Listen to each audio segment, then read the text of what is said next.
మా వర్గానికి సుమారు 32 లక్షల మంది 2011లో ఉన్నటువంటి జనాభా ఈ 2025 అంటే సుమారు 50 లక్షల పై చిలుకు దాటింది. దానికి మా సామెలన్న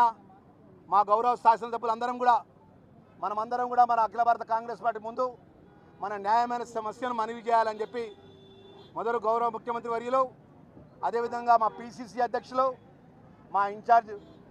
మేడం నటరాజన్ మేడం గారికి మా న్యాయమైన సమస్య వారు ముందు పెట్టినాం. మా ఆరుగురిలో ఎవరికి శాసనసభ్యుడు రాష్ట్ర మంత్రివర్గంలో మంత్రిగా ఇస్తున్నా మాకు అభ్యంతరం లేదు. మా ఆరుగురం సమానంగా సమన్యాయం కోసం రాహుల్జీ ఏదైతే మాట్లాడతారో, ఎంతైతే జనాభా ఉంటుందో, ఎంతైతే ఆ జనాభా ప్రకారం హక్కు ఉంటుందో ఆ హక్కును అమలు చేసే విధంగా మాకు అమలు చేయాలని కోరినాం. ఈరోజు దేశంలో పేదవాళ్ళకు కానీ, అట్టడుగు వర్గాలకు కానీ, బలహీన వర్గాలకు కానీ, షెడ్యూల్ క్యాస్ట్ దళిత వర్గాలకు సామాజిక న్యాయం చేసే ఉన్నది అంటే అది కాంగ్రెస్ పార్టీ ఒకటే. ఈరోజు దానికి ఉదాహరణగా మా గౌరవ మంత్రిగా సహచరగా మా ముదిరాజ్ వర్గానికి సంబంధించిన మా శ్రీహరి అన్నగారు,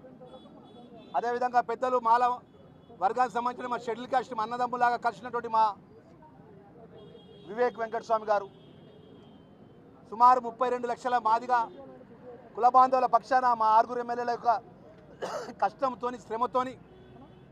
వారి సహకారంతో గౌరవ ముఖ్యమంత్రులు మంత్రివర్గాన్ని అఖిల భారత కాంగ్రెస్ పార్టీ మెప్పించి ఈరోజు ప్రమాణ స్వీకారం చేస్తుంటే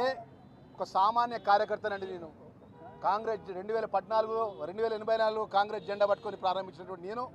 ఎన్ఎస్ఐగా యూత్ కాంగ్రెస్లో, అదేవిధంగా రాష్ట్ర కాంగ్రెస్ పార్టీలో జిల్లా పరిషత్ చైర్మన్గా, ఎస్సీ కార్పొరేషన్ చైర్మన్గా, ధర్మపురి శాసనసభ్యుడిగా ధర్మపురి ప్రజల యొక్క ఆశీస్సులతోని ఆ లక్ష్మీనరసింహస్వామి దయతోని యావత్ కరీంనగర్ జిల్లా తెలంగాణ రాష్ట్ర ప్రజల యొక్క దయతో నేను శాసనసభ్యుడిగా ప్రభుత్వ విప్గా ఈరోజు మంత్రివర్గంలో అవకాశం దొరికిందంటే ఈరోజు నాలాంటి సామాన్యమైన కార్యకర్త, మా తండ్రి గారు పెద్దపల్లి అర్జనవాడలో పుట్టి సింగరేణి కాలేజీలో గుమాస్తాగా పనిచేసినటువంటి మా తండ్రి గారు, వారి కుమారుడిగా నేను కాలేజీ లైఫ్ నుంచి ఎన్ఎస్సీఐగా యూత్ కాంగ్రెస్గా కాంగ్రెస్ కార్యకర్తను కాంగ్రెస్ జెండా నమ్ముకున్న వ్యక్తిగా ఈరోజు ఇంత గౌరవాన్ని దక్కించిందంటే అది రాహుల్జీ, సోనియామ్మ తల్లి, మల్లికార్జున్